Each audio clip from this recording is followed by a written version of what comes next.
My mother was born in 1916 in Nuremberg, Germany, and my mother was always a very happy child in spite of the bullying that she experienced. Her friends and her family called her Miss Sunshine. She was always very happy, and she always saw the glass half full rather than half empty. But always in the back of her mind was a desire to come to America to live.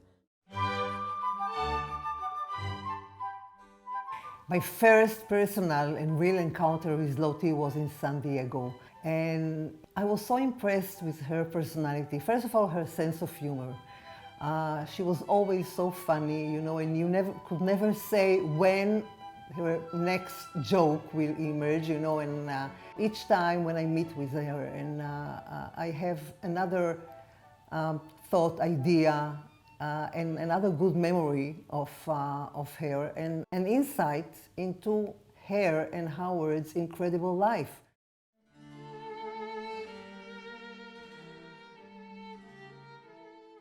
When Hitler became Chancellor of Germany in 1933, my mother was not quite 18 years old. She told her father to write to his half-brother who had stowed away on a ship at about age 16, and he had come to America. He wrote back immediately and said, because you took care of my mother, I will take care of your daughter. So my mother came on a ship to America in February of 1933. She celebrated her 18th birthday on the ship coming over, and of course she never saw her family again.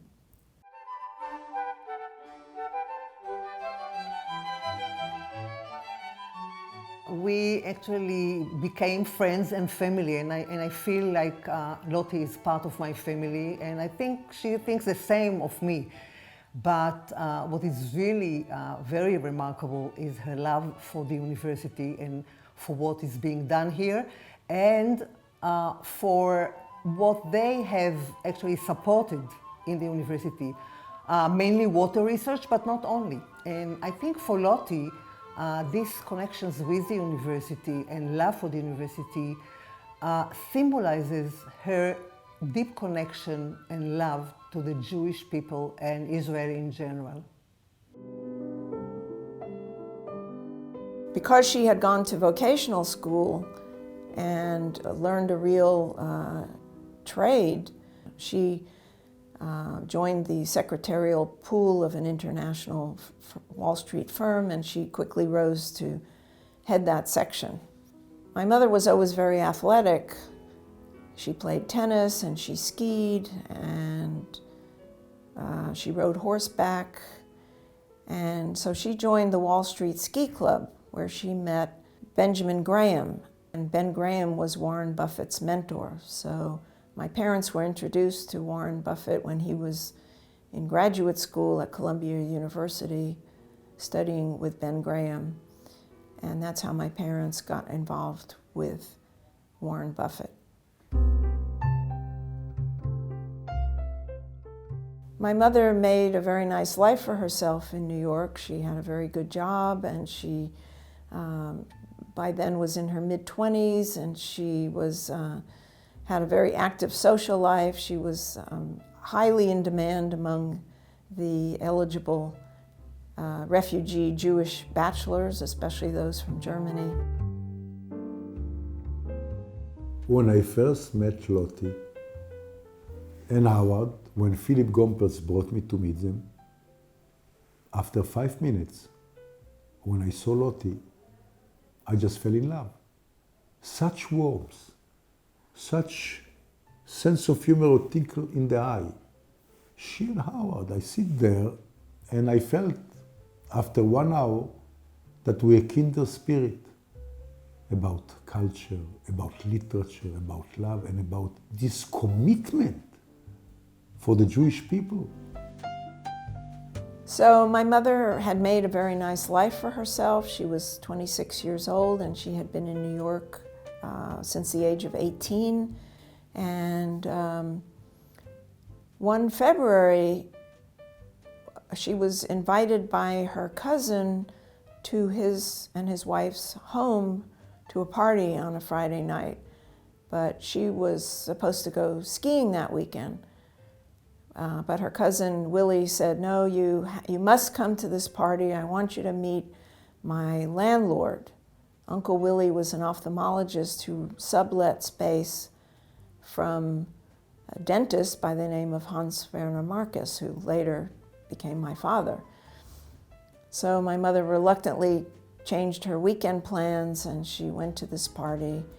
And he and my mother hit it off. They met at the end of February. And my mother says that she now says that they met on a Friday and they got married on Monday. But my dad used to say, yes, it's true, we met on a Friday and maybe we got married on a Monday, but not the same Monday. They got married in August of 1942. I proposed to her. You better get that straight, brother, because I remember. We could not afford to go to fancy places to eat, so we got ourselves a sandwich at a cheap place and went to Central Park and sat on a rock to eat our lunch, the sandwich, and it's then when I decided to ask her if she would marry me. And without hesitation, even though now she denies it, she said yes. That was the turn of my life, totally.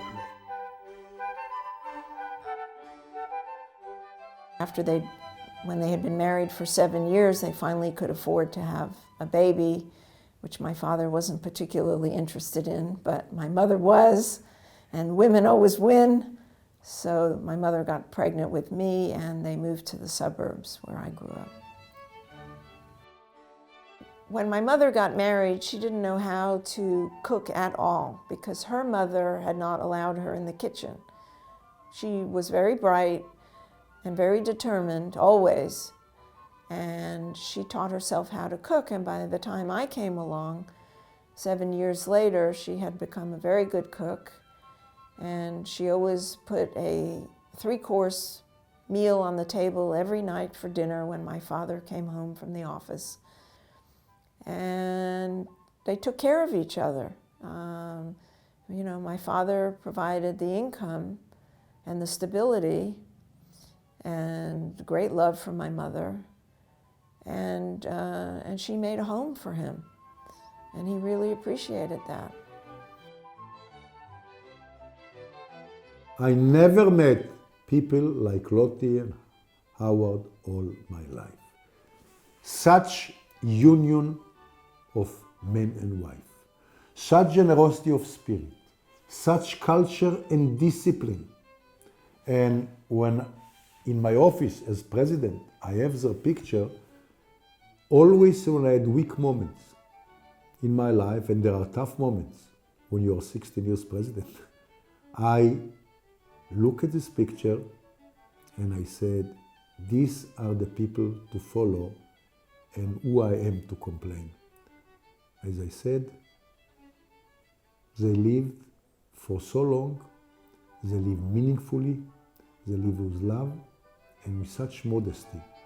Essentially, they follow what we discuss in Judaism, ואהבת לרעך כמוך, and just to be a human being, and what you have, you give to others. My mother was a stay-at-home mom, so she was always there when I came home from school. But she did all my father's bookkeeping for him and his billing and all that, so she really helped and supported my father while she was raising me. Eventually, of course, my dad became a successful dentist in New York, and they had more money to be able to travel and do things. They always lived extremely modestly, but their one greatest joy in life was to travel. So they traveled all over the world.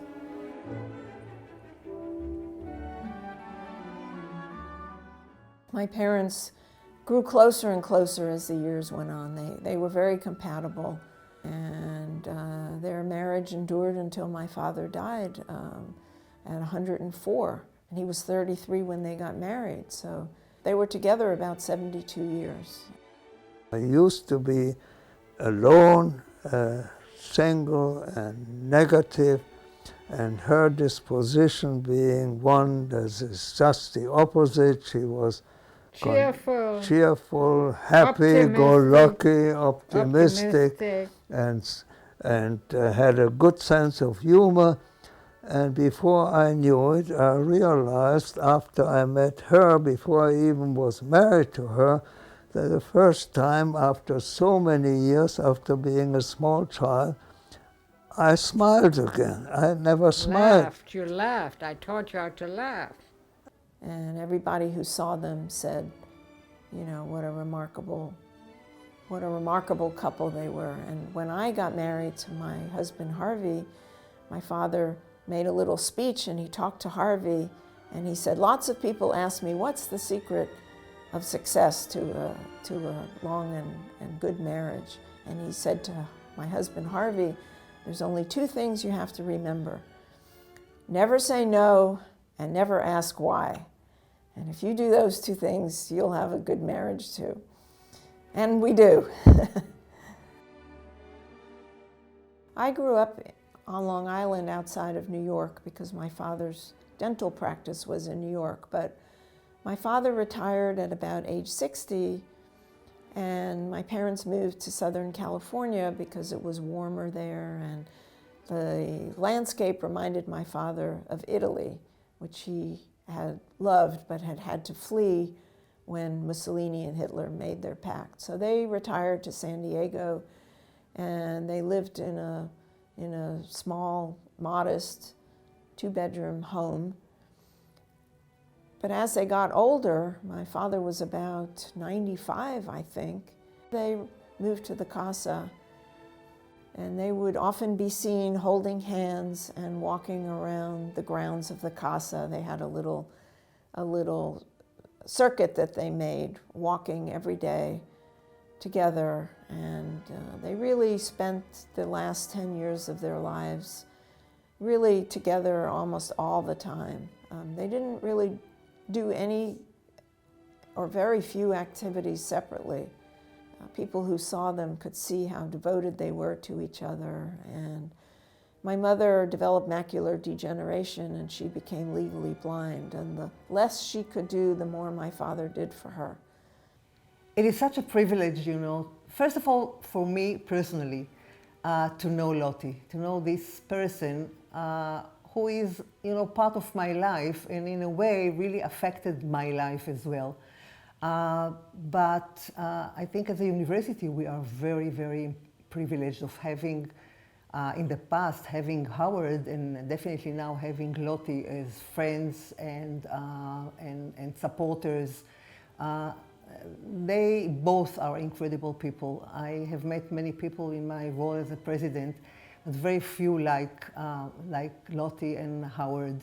And I think for the university, it is a great honor to be associated with both of them and to have Lottie as our admirer.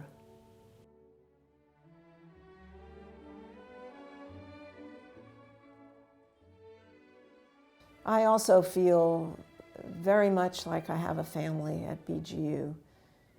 It's a remarkable thing.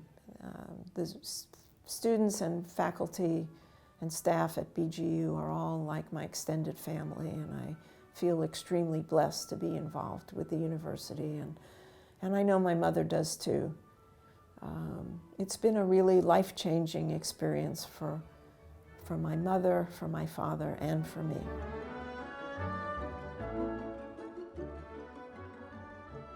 I just closed my eyes and I remember walking in the campus. Howard and Lottie and Jennifer and the great Ellen. And we showed them the park that we starting to build. But while we were walking, I remember Lottie clinging to me, and I just remember that, and I feel like I'm trembling in my life. We say, Avishai, you put your footprints in the sense of time from Utzwords. You guys here are doing that. And I stopped and I said, no, Lottie. You, Lottie and Howard, who is your daughter Ellen, you putting your footprints in the sense of time.